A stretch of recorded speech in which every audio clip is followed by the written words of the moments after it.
Brought to you by Agilus Diagnostics.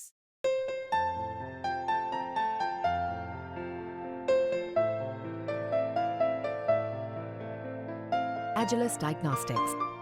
अमूमन ये माना जाता है कि 84 के दंगों के लिए जब राजीव गांधी का जो स्टेटमेंट है या सेना नहीं गई, उस पर बहुत सारी चीज़ें हैं।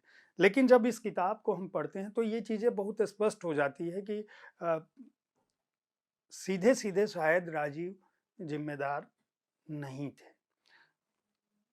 शायद वो समझ नहीं पा रहे थे, आपने किताब में लिखा है शायद वो दुःख में थे। शायद उनको स्थितियों का उस तरह से आकलन नहीं कर पा रहे थे। लेकिन आपने अरुण नेहरू की भूमिका को बहुत विस्तार से लिखा है उस दौरान, जो उनकी भूमिका थी, चाहे वो राजीव गांधी को प्रधानमंत्री बनवाने की थी या दंगों के दौरान थी या उसके बाद भी। मैं चाहूँगा उसके बारे में थोड़ा-सा बताएँ क्योंकि आज की पीढ़ी मुझे लगता नहीं कि हमारे दर्शकों में अगर राजनीतिक जागरूकता नहीं होगी तो अरुण नेहरू का नाम जानते भी नहीं होंगे कि वो कौन थे और क्या उनका योगदान था। देखिए, संजय गांधी भी बहुत टफ लीडर थे। जी। एक्स्ट्रा कॉन्स्टिट्यूशनल अथॉरिटी माने जाते थे। और एक जनता लीडर ने जो कहा, जिसको मैंने कोट किया है, कि जो मैकियावेलियन माइंड संजय गांधी का था, हमारी तरफ जनता पार्टी की तरफ कोई भी उनके लिए मैच नहीं था। अच्छा। और ये जॉर्ज फर्नांडिस के करीबी एक शख्स ने ये कहा था। तो जैसे संजय गांधी टफ थे, उस तरह अरुण नेहरू भी बहुत टफ थे और बहुत कॉम्पिटेंट थे, केपेबल थे। एक मल्टीनेशनल कंपनी, पेंट कंपनी को हेड करते थे। लोग 3000 लोगों के साथ काम किया। तो एक अनुभव था। तो जब इंदिरा गांधी जी ने 2 जगहों से जीती 80 में, तो वो चाहती थी कि रायबरेली किसी फैमिली मेंबर को मिले।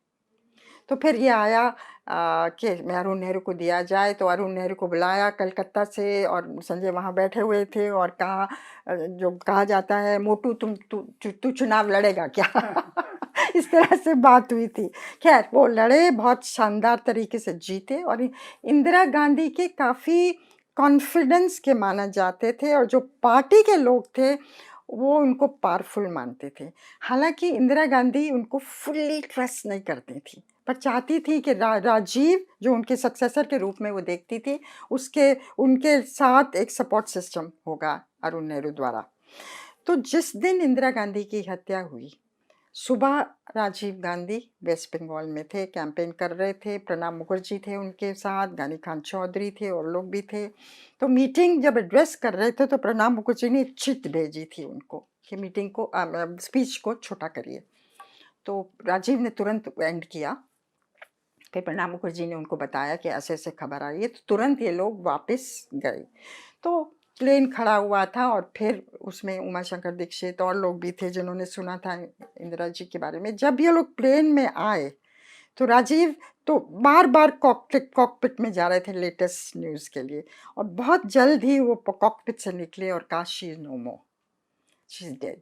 सो देन एकदम हक्का बक्का हो गए लोग। फिर ये स्टार्ट हुआ कि कौन जगह लेगा, कैसे ट्रांजिशन होगा। तो वहाँ जो चीज़ें हुई, जिसके 2 वर्जन्स हैं, उसके उस प्लेन राइड की वजह से प्रणब मुखर्जी को ब्लेम किया जाता है कि वो प्रधानमंत्री बनना चाहते थे उस समय। और उसका कारण ये भी है, उस कारण की वजह से वो प्रधानमंत्री नहीं मिले। जैसे कि कहते हैं ना, the prime minister India did not have. तो कि उन्होंने कहा कि number 2 should be the successor, कुछ लोग ये कहते हैं। लेकिन वो उन्होंने अपनी किताब में लिखा कि मैंने राजीव से कहा पीछे ले जाके कि आपको टेक ओवर करना है। राजीव ने कहा, क्या मैं संभाल सकूंगा? तो इन्होंने कहा, हम सब सपोर्ट करेंगे। खैर, जब दिल्ली लैंड किया प्लेन तो अरुण नेहरू वहाँ थे। सीधा वो राजीव को हॉस्पिटल ले गए। अब अरुण नेहरू सारा तैयारी कर रहे थे। वो नहीं चाहते थे प्रणब मुखर्जी प्रधानमंत्री बने, क्योंकि उनका मानना था अगर वो बन गए तो उनको हटाना बड़ा मुश्किल होगा। वो चाहते थे राजीव बने। राजीव अगर बनेंगे तो फिर उनकी भी चलेगी through Rajiv inexperience, nice, well meaning, इस तरह के थे उस समय, तो उनकी चलेगी। तो जिस तरह उन्होंने मनूवर किया उस शाम को, एक तो ज़ैल सिंह को भी लेने गए, ज़ैल सिंह एग्री कर गए। ज़ैल सिंह ने उस समय बोला था बाद में बोला कुछ पंजाब के लीडर्स को कि राजीव को स्वेर इन करके मैंने इंदिरा जी के जितने भी मेरे ऊपर एहसान थे उनको चुकता कर दिया। खैर उन्होंने स्वेर इन किया, पर उस शाम 6 बजे नरसिम्हा राव होम मिनिस्टर अपने ऑफिस जाते हैं और फ़ोन आता है, किससे? अरुण नेहरू से, और उन्होंने कहा बैक ऑफ, पीएमओ डील करेगा। तब तक थोड़ा वायलेंस और ये सब स्टार्ट हो गया था सिखों के खिलाफ। बैक ऑफ, जितने भी आपके पास इंफॉर्मेशन आएगी इसके बारे में आप पीएमओ को फॉरवर्ड करेंगे।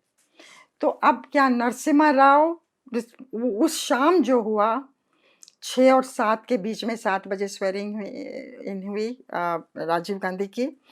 कौन इंचार्ज था? आर्मी को बुलाना चाहिए था।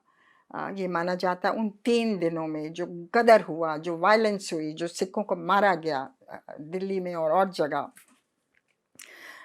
India as a country will take a long time to live that down, जो हुआ। और अरुण नेहरू का रोल था। और ये तो मैंने कोट किया, कई चीज़ें मैंने नहीं कोट की हैं। अच्छा। जो कि जिस तरह से जो कहा गया और प्लान किया गया कि कांग्रेस वर्कर्स को बोला अरुण नेहरू ने क्या चूड़ियां पहन रखी हैं, क्या माँ को मारा है। ये तो आपने लिखा है, ये बात लिखी, ये लिखी है, लेकिन और चीज़ें नहीं लिखी। तो 3 दिन ये चलता रहा। जब अंत्येष्टि हुई, क्रिमेशन सब हुआ, उसके बाद दिल्ली ठंडा हुआ, तब आर्मी को बुलाया गया। अब आपने जो पूछा राजीव गांधी को क्या पता था, ऐसा कुछ मतलब माँ की बॉडी के पास थे। मेरा भी ये असेसमेंट है, जो मैंने पढ़ा और देखा और सुना लोगों से, कि शायद राजीव गांधी को नहीं पता था एक्चुअली क्या हो रहा है। अरुण नेहरू सारा संभाल रहे थे, लेकिन बाद में इलेक्शन कैंपेन के दौरान उन्होंने इसको भुनाने की कोशिश की और ये कहा था, आपको याद है, बहुत मशहूर जी कि बड़ा पेड़ गिरता है तो धरती हिलती है जी। तो मतलब एक तरह से कंडोन किया कि मैम, क्या आपको लगता है कि भारतीय राजनीति में आज तक राजीव गांधी का वो बयान और 2 घटनाएं, और मैं जिक्र करूंगा राजीव गांधी के कार्यकाल की 2 बड़ी घटनाओं का आपने उल्लेख किया है, एक शाहबानों का मसला और दूसरा राम मंदिर के ताला खुलने की बात, ये दोनों आपने इस किताब में उसका बहुत विस्तार से जिक्र किया है। क्या आपको लगता है कि इन 2 घटनाओं ने कांग्रेस को विश्वनाथ प्रताप सिंह जी से ज्यादा बड़ा झटका दिया? देखिए, नींव इन 2 घटनाओं ने डाली, क्योंकि राजीव गांधी जब आए तो आपको भी याद होगा, एक जैसे होता है ना, क्या बोलते हैं, एक नई आशा की किरण। हमारे इंडिया टुडे की कवर स्टोरी थी, मैं नौजवान हूँ मेरा भी एक सपना है। दिस इज राइट, उनकी फोटो के साथ। This is right. तो मतलब जैसे कि इंदिरा गांधी की हत्या, फिर एंटी सिख राइट्स, देश में मायूसी, कुछ हो नहीं रहा सालों से, ड्रिफ्ट, स्टैग्नेशन, ये चल रहा था। और आते ही इन्होंने कई निर्णय लिए। पंजाब अकॉर्ड किया, असम अकॉर्ड किया, मिजोरम अकॉर्ड किया, उन समस्याएं से जूझने की कोशिश की जो सालों से चली आ रही थी। वोटिंग एज को कम कर दिया 18 साल, और एंटी डिफेक्शन बिल लाए, जो कि आया राम गया राम जो चल रहा था उसको रोकने के लिए। महिलाओं को रिजर्वेशन, पंचायती राज, वो पंचायती राज पास नरसिम्हा राव के टाइम हुआ, पर शुरुआत वहाँ से की। तो कई चीज़ें थी, और न्यूक्लियर पे बहुत इंटरेस्टिंग था जो उन्होंने 85 में ही स्टार्ट कर दिया था। लेकिन जहाँ कास्ट और कम्युनिटी की बात आई, वो मुझे लगता है कि वेस्टर्न अपब्रिंगिंग जो भी था उसको पूरी तरह नहीं समझते थे, कितना होल्ड है हिंदुस्तान में इन 2 चीज़ों का।